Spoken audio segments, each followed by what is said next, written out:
One of the issues behind this was that his father, the king, would not speak to Harry when it was going through the court. But does this now bring pressure back onto the king to help out, maybe, with Prince Harry's security? I mean, do they deserve protection from them? You know, as the late Queen said, you can't be half in and half out of the royal family. I guess the point is, if she's able to get that close, and now we know she could get that close, who else can? Prince William, really good interview with Eugene Levy, but it's nice that actually he's laying out that, you know, he does have his own identity. It was a real masterclass in this sort of modern monarchy that he wants to fashion. He still takes his children into the castle at night to run around. I mean, I love that. That shows how relaxed he is as well with his children, but also the need to carry on those traditions. Does Meghan need Paris Fashion Show, or does Paris Fashion Show need Meghan? She's selling her jam and now she's selling wine. She's doing all right. It's Harry who doesn't seem to be doing much.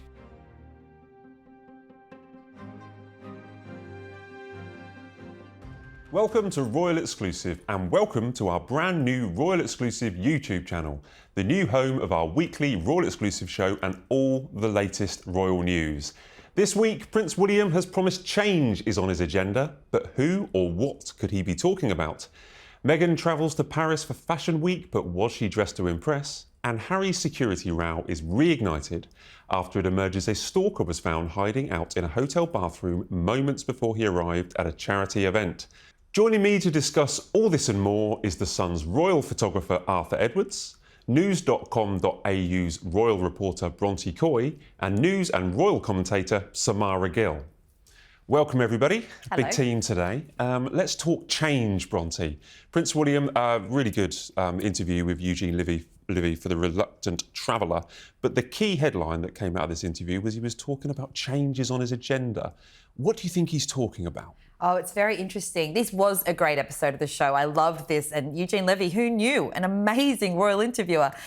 But obviously the theme all the way through was about this change that William wants to enact when he becomes the king. And we did already know that this is what he'd been looking toward for the future, because he talked about the royal with the little R last year. We don't know exactly what that change is, but what's really clear is that he wants people to know that he's respecting tradition, and that's a really important and critical part of this, because he can easily get people offside if there's an idea that he's coming in with sweeping changes that may ruin the legacy of previous monarchs, you know, the late Queen and his father. But I think it's still not entirely clear that while he does want that change, and he's saying he's going to sort of marry this respect for tradition with this forward-looking plan. I don't know what that exactly looks like, though, because this institution is so steeped in history.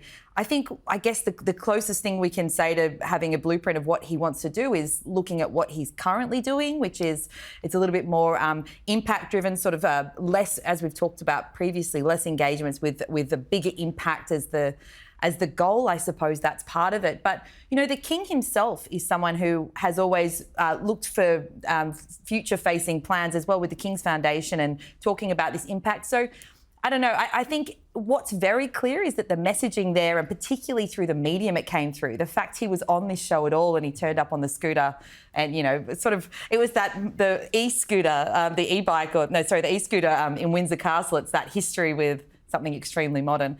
That in itself was very much a new way to deliver this royal messaging, you know, rather than a BBC interview. Well, he's a very modern man. I mean, Yeah. we know about this. He's much younger than his father. He's, you know, much younger than his grandmother. So of course he's going to approach things in a different way. And it's good for, you know, with many years now, many years until he actually does get the crown, I would believe. But it's nice that he's laying out that, you know, he does have his own identity. He does have his own rules. But we're a bit light on the detail, but that's kind of understandable because we don't, you know, many years in the future.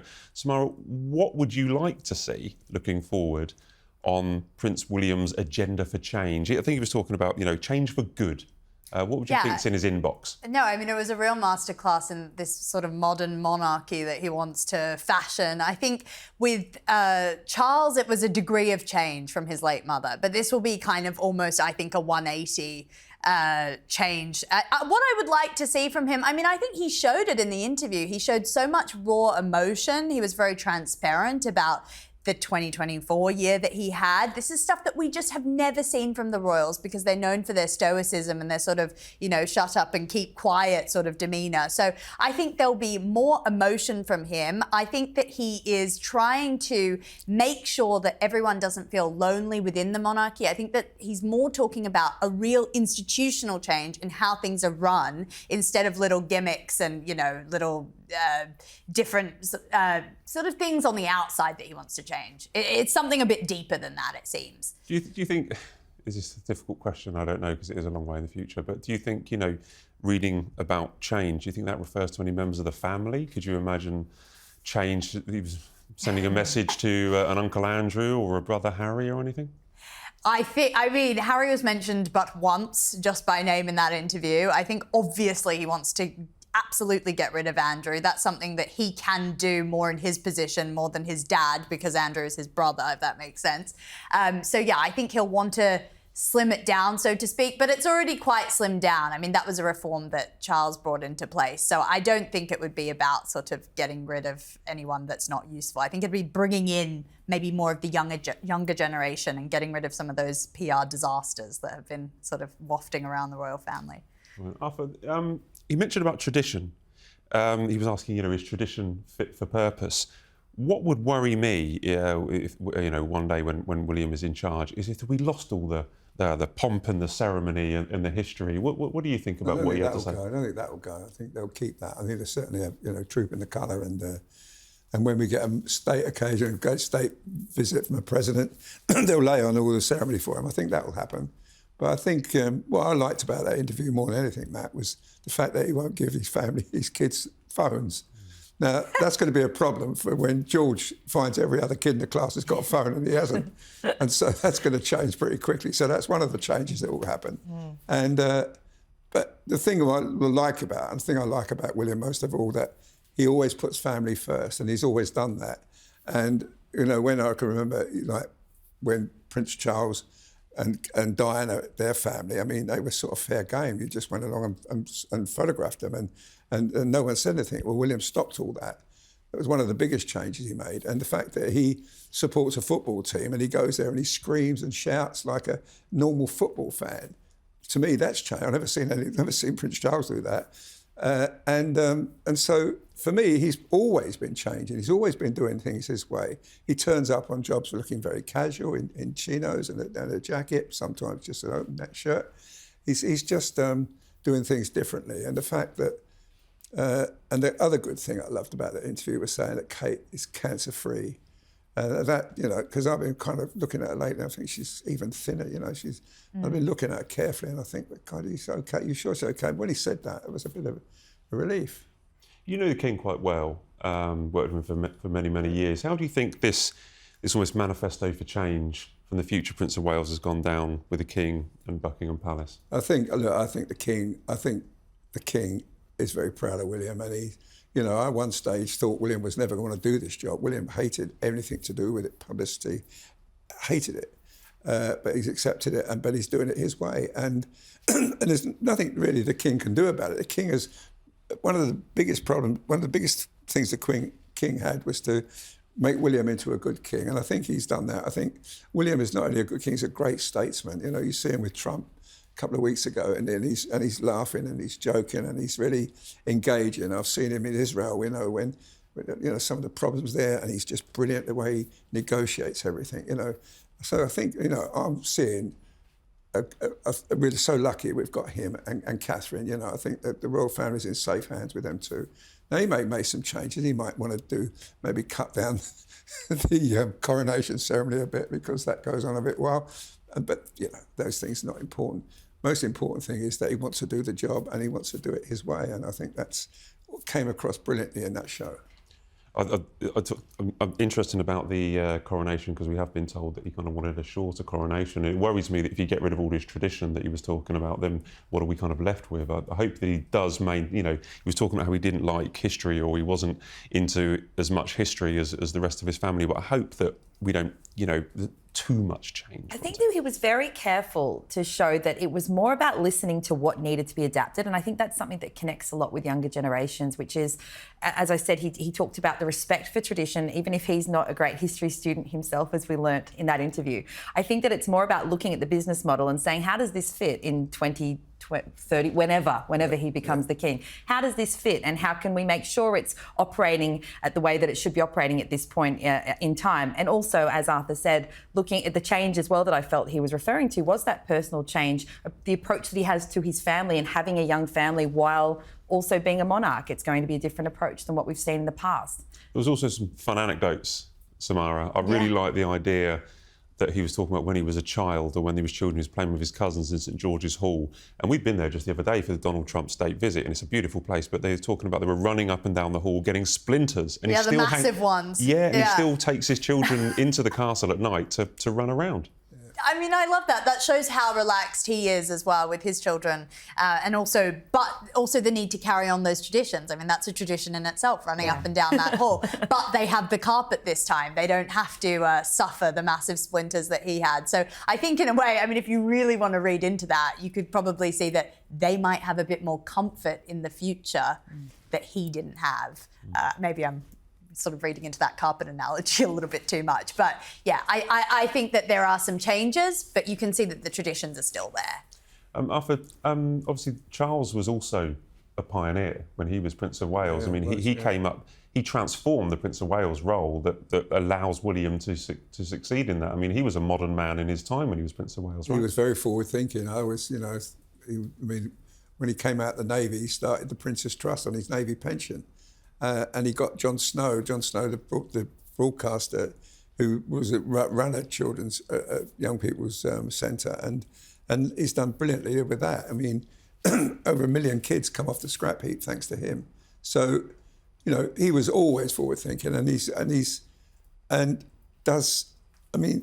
to change. The way our late Queen and the Duke of Edinburgh operated was great, and they were brilliant. But Charles was completely different now.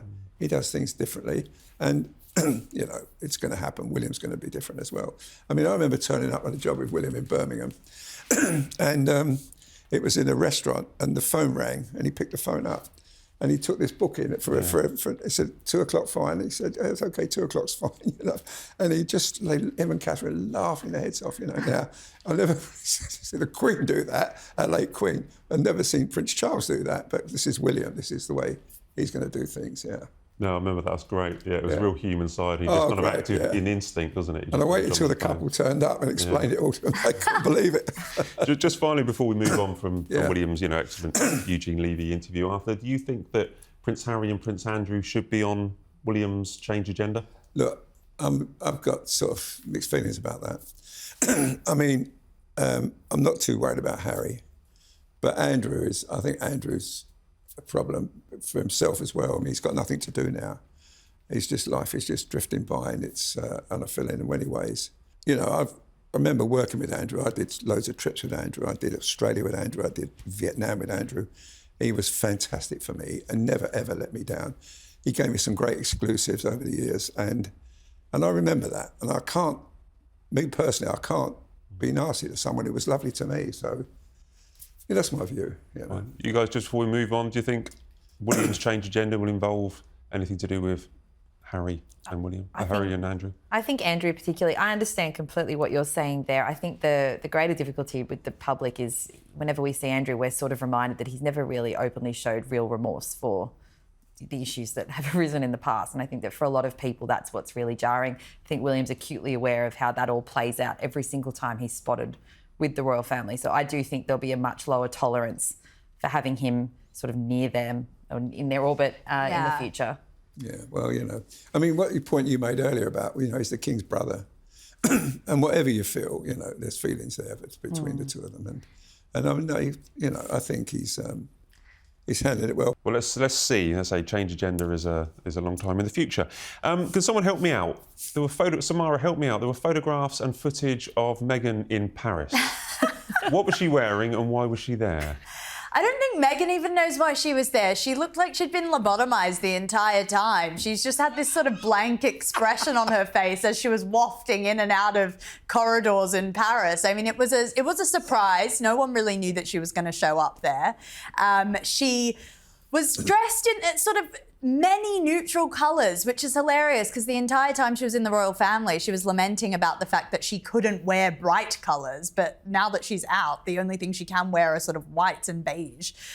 So the whole thing was a bit of a weird farce. I mean, I know we'll get on to some of the videos that she took on her Instagram earlier, but I was confused and confronted by the whole thing because this is not the I'm going to save the world Meghan that I envisioned. This is the I'm a celebrity, I'm desperate for a photo, I want to be in the limelight, I don't need privacy. Well, this is a point I've made in the past. When she was, in the royal family, she wanted to have a voice, she wanted to speak, she wanted to talk about the big issues and claims that she was silenced. But we haven't seen much of that. We just going to the Paris fashion show. What was the reason she went there, Bronte? So it was in support of, this is what she said, in support of, I'm going to butcher this name and I'm so sorry. I'm going to try really hard. Pier Paolo Piccioli, I'm sorry to any Italian viewers. That sounds good. Oh, I try. It was an effort. Anyway, he's the creative director of Balenciaga, but he previously worked for Valentino. Now, she does wear Valentino a lot and has in the past. We haven't known anything about this friendship or association prior to her turning up at Fashion Week, but apparently they're friends. And as I say, she has worn Valentino, so perhaps that's a professional friendship that existed.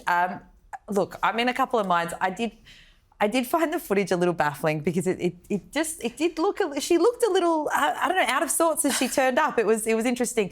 It was also her first time attending Paris Fashion Week, which is extremely high profile and prestigious. And there were a lot of other celebrities there, but you cannot deny, for Balenciaga at least, I think they would have been very pleased because it got a lot of attention. It got so much coverage. I would be very upset if I was a celebrity that had been invited to that event because they got zero coverage. It was all about Meghan being there. Does the Paris fashion show need attention? Does it need Meghan, or does Meghan need the Paris That's what I mean. fashion? I mean, I didn't see any of the collection. I feel like if I was the designer, I'd actually be quite frankly upset because none of that got coverage. It did turn into the Meghan show, as everything does. There was a couple of videos you mentioned about earlier. I know there was one that she posted on her Instagram. I'm not going to get too excited about it, to be quite frank. She drove past, she drove through Paris and she drove past, where Princess Diana died. I'm not going to get antagonistic about that. I don't, she was just driving through and she posted a video. I can't get upset. I think that's an innocent mistake. I don't think so. I think it's a flagrant dismissal of Harry's trauma. I mean, if she knew anything and if she read his book, she would know just how sensitive that area of Paris is for him. I mean, there's a passage in Spare where he does talk about asking his driver to go into that tunnel at 65 miles per hour just to feel the feeling Diana felt right before the crash. And it was quite a poignant passage among some other things in that book. But he was really affected by that. And for her to put her weird feet up on the which people also have opinions about, putting feet up on the car, is really disrespectful. I mean, that's a very special area for him. And in not a good way. And I think she butchered it. I get it. I felt it was clumsy. I just felt it was clumsy. I don't think it was deliberate, and it was a bit short-sighted rather than anything deliberate. She should have known. She should know that stuff if she claims to love him so much. There was another video, again, help me out with this one, where Meghan appeared to be laughing. And do we believe she was laughing apparently at a model almost falling over, or is it just, again, a misunderstood video? It feels awkward. Of course, when you watch it, I go, I hope she wasn't. I don't know. I don't know her as a person. Maybe if she's someone who finds that funny, no one else in the audience did. With that said, maybe someone next to her had just said something. I don't know. I find it hard to imagine that at the very least, someone that is that aware of her public presence would laugh in that instance, even if she did find it, if she finds slapstick hilarious, even then, I cannot imagine that she'd make the mistake of laughing at that point. I do think it was maybe an accident, like someone had said something near her. Because why would you do that? Why would you put yourself up to be skewered like that? Well, slapstick is hilarious, so I'm with her on that. You can't let people know that. No, that's fine. Arthur, I'm sure you saw her, is it Balenciaga? Is that how I pronounce it? I'm learning everything. Yeah. Saw her dress. Is Meghan, does she remain, a fashion icon? Is she one of the most fashionable, well-dressed royals you've seen? Black and white, she... Both dresses I saw her in one was white, and when I saw it first time, I thought it'd be too big for her. I thought it'd give her the wrong size. But then I've been reading the fashion experts in the Times, and they say, no, that's normal. That's the way it is. That's the fashion. I looked at it closely this morning, the white dress, and it is beautifully made and looks great. But, you know, for me, Balenciaga stole the show. I mean, Meghan, she must have been looked after very well to go to that, because, I mean, you know, she was sitting with Christine Scott Thomas and... Yeah. But no one got a look in, and just it was all about Meghan. And, you know, good old Meghan, you know, her show's going well. She's selling her jam and now she's selling wine. She's doing all right. It's Harry who doesn't seem to be doing much at the moment. So there were two dresses, were there? There was black and white. Black So and white. they were both custom designed or made by I'm going to not say the name again. Please don't make me. By the designer. So obviously that was part of the promotion and part of the overall appearance of her. I also found the timing of this interesting. As I mentioned earlier, this was her first time at Paris Fashion Week, and presumably she could have gone in the years previously, you know, given her marriage into the royal family, etc. I found it interesting that it was now off the back of this image that she's really put out for most of the year of you know, the mum in Montecito making jam barefoot. You know, there's that sort of homemaker image, and now it's sort of the high fashion Meghan. And I wonder if we've used this word a lot when it comes to Meghan. I'm wondering if is this like a new slight rebrand of now we're going to see couture, high fashion Meghan. Maybe she's trying, you know, the front row of the fashion weeks. Who knows? Maybe this is going to be yet another chapter. So I suppose is the answer to the question I posed earlier, that what, you know, does Meghan need Paris Fashion Show, or does Paris Fashion Show need Meghan? It might be that Paris Fashion Show needs someone like Meghan. Well, they say that a royal is worth 1.5 celebrities to a fashion show, so she seems to have proved that point anyway. I thought she was, you know, she's who she is, and she sees an opportunity and she takes it. I think she certainly cashed in on her fame anyway. That's my view. She's a headline hunter, and I think that she needs Paris Fashion Week at this point. She needs to elevate her brand, because it's pretty much in the toilet. Like, she looked like a loo roll herself, and her brand is also there. Genuinely, I really thought that this was very cheap and tawdry of her to go and do. And the timing is interesting because William was getting a lot of good press, and then she just crops up at Paris Fashion Week. I mean, I'm not saying those two are connected, but I'm not sure. Prince Harry wasn't there at the Fashion Week.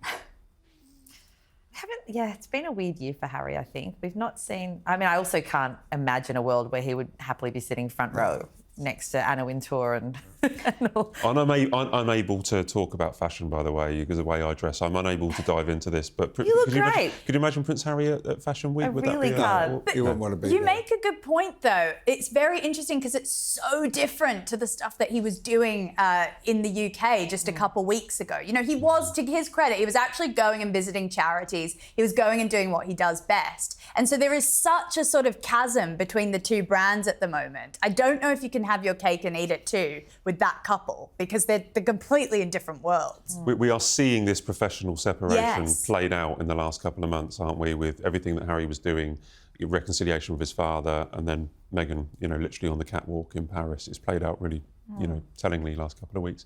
Let's talk about Harry. His visit here in September is still making headlines. We know historically that Harry has been in and out of court, Bronte, and he's been trying to get taxpayer-funded 24-hour police security, which was removed when he stepped down as a working royal. But we've heard this week, I run a story, and the Telegraph have run a story about this alleged stalker that has got within a couple of feet on 2 occasions when Harry was over here for his charity events. Tell us a little bit about this. Do you think that this helps his cause for Home Office security, or is it just the craze fan that the celebrities often get? It adds a real humanity to the situation, because before we're talking about, you know, legal aspects, and you're talking about the court case, and I do believe, despite what Harry said, it has gone through the courts, and he's appealed. He had the right of appeal, and it was turned down by the judge. In this case, though, we are learning that there is a person now, as you say, who's a fixated individual who came within a few feet of him, and suddenly this hypothetical threat it's a real one. You're putting a real situation to it. And I suppose it's very easy to speak about the technicalities and the legalities of how this has all played out, in that he now has that, which he's very unhappy about, bespoke arrangement as opposed to automatic protection, police protection.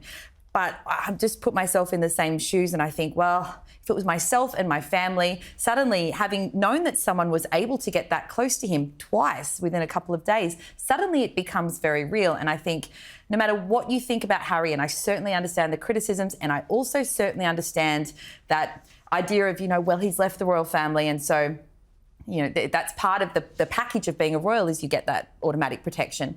On the flip side, I say, well, he was born into it. It was something that, the royals, there's only a handful of them and he was born into it. I think it all went through the courts fairly, but now I suppose for me and for other people, I would imagine too, it becomes a lot more real. It becomes a lot more of a real threat and you sort of feel Harry's fears a little bit more. That's my take on it. Arthur, one of the issues behind this was that his father, the king, would not speak to Harry when it was going through the court. But does this now bring pressure back onto the king to help out maybe with Prince Harry's security? Now knowing, as we say with Bronte, there is actually almost a human being, there is a face that has been reported as being a stalker next to Harry. Does it bring fresh problems to the king to help his son if he needs security? Well, I think this stalker, as a young lady, I mean, Prince Harry's got 2 ex-Scotland Yard guys working for him now anyway. They handled it brilliantly. They just held her back. I think, Harry's not a member of the royal family anymore. He's not a working member of the royal family anymore. And he's got a stalker, I mean, every day you pick a paper up, someone's got a stalker. Marlene Klass has got a stalker. I mean, do they deserve protection from them? He's as the late Queen said, you can't be half in and half out of the royal family. You're either in or you're out, and he's out. And so I don't think, I think you should get the government to the Home Office to protect him. I think he's got these minders with him now, and they did a brilliant job. I think it's got a bit overplayed, and this is, it seems, every celebrity seems to, if you haven't got a stalker, you're not a celebrity anymore, and he's got this girl, but I mean... But we don't know. I think the fact is that someone, and luckily in this case, it's not someone who was able to harm him. I guess the point is, if she's able to get that close, and now we know she will get that close, who else can? But also, I think the difficulty with Harry that we're always going to find with these issues, as you've just said, there's no perfect answer because it is such a unique situation. I don't know what the answer is, to be honest. I'm just saying, as a person, I'm thinking I can understand the fear of that he probably feels now, which is that she was able to get this close, who else can? I don't know, but there's no perfect answer because he is sort of a unique royal in that sense now because of what's happened. Taxpayer-funded security is for service and not for celebrity, and Harry needs to wrap his head around that. I mean, that's the reality of it. I think, when he goes off to war zones like Ukraine, when he sends Meghan goes out into Paris. I mean, I was watching all those videos on the weekend. She was in some very public spaces, sort of just walking along the street. I mean, that's just a couple 100 kilometres from the UK. So I'm wondering where the security issue is there. Does she feel safe there? Does she feel unsafe? She didn't look like she had a barricade of security guards around her. He needs to make up his mind. I think the taxpayer-funded security is very much, my brother has that, I want that too. And he's not servicing the country, so he doesn't deserve it. It's as simple as that. Well, I think the taxpayer-funded idea is over after that High Court case. Yeah. It's just my concern is it now puts fresh pressure on the King to say, can you help me out, Dad? Look what's actually happening. But we'll have to see how that's upset the King before in the past, so let's see how that plays out. We've just got time for our quick-fire questions. Now, there's a lot of you and there's a lot of questions, so let's see how we get on. Prince William has joined a pub quiz team with Catherine and his 2 eldest children. But which 3 royals would you have on your pub quiz team, Arthur? I'd have Camilla anyway. I'd have Camilla, and I'd probably have Sophie. All the girls, because they're pretty brighter than the men, and Catherine. I think I'd have them 3, yeah, because they get on great together and they'd be a great help to me. She's I need a lot of help degree in modern pub art quizzes. as well, hasn't she? She's got a degree in art, I think. Oh yeah, of course she has, yeah. And Camilla reads a lot of books. Yeah. George apparently has a keen history. He loves history, apparently. That's what was revealed in the Eugene Levy documentary. I can't even word that properly. And I would take Camilla as well. I think she's got a knack for these things. And I'd take the late Queen, because she was always a good laugh and she knew a lot. Well, she's travelled the world. I always think about the royals. Yeah. They've travelled the world. They must have so much information, met so many people. They know so much on a pub quiz team. Bronte? Well, for that exact reason, that's exactly what I thought when I read this. I'm thinking they do these crash courses in all these countries and all these things that they do. So I think for that that reason, you'd have to go for the senior royals who get the most of it. And also because I know William and Catherine are very competitive, so they're going to help me win. So I'll be a passenger princess in this scenario. I'll just sit there and bring vibes. William, Catherine and the King, I think. Ooh, Yeah. trifecta. Yeah. Prince William will be going. He's announced. He's actually confirmed he'll be going to Rio de Janeiro for Earthshot Awards in November. Where in the world would you like William to hold his Earthshot Awards? Ireland. Ireland, yeah. It's my favourite country, Ireland, and I think there would be lovely, yeah, be nice. And I remember when Catherine and William went to Ireland, it was sensational, you know, they just got so involved with it all and they loved it. And I think Ireland, yeah, and it's also very near here. Samara. Australia, absolutely. I mean, we've got amazing nature. We've got the Great Barrier Reef. We've got all the rainforests. I mean, I think also there is a trip that he needs to take to Australia. I don't know if they're going to do it, but Australia, please. Bronte, you're not allowed to choose Australia. No, but I was going to, but I have a very specific reason. There's an Australian tourism campaign over here. But my reason is, firstly, Sydney, obviously. But there's a skyscraper there that's actually nominated, I think, as the first ever building for this year. So there's a reason. I'm not just, saying it because I'm from You've got there. receipts. I yes, think you So are. maybe the skyscraper wins this year, and that means that we go to Australia next year for next year's Earthshot Prize, and he takes the children. and There it you go. legitimises my pitch for Australia. Thanks so much, guys. That was absolutely brilliant. That's all we have time for on this week's Royal Exclusive. Thanks so much for watching. Please leave your comments as usual, and remember to subscribe to us here on the brand new Royal Exclusive YouTube channel for all the latest royal news. We'll see you next week.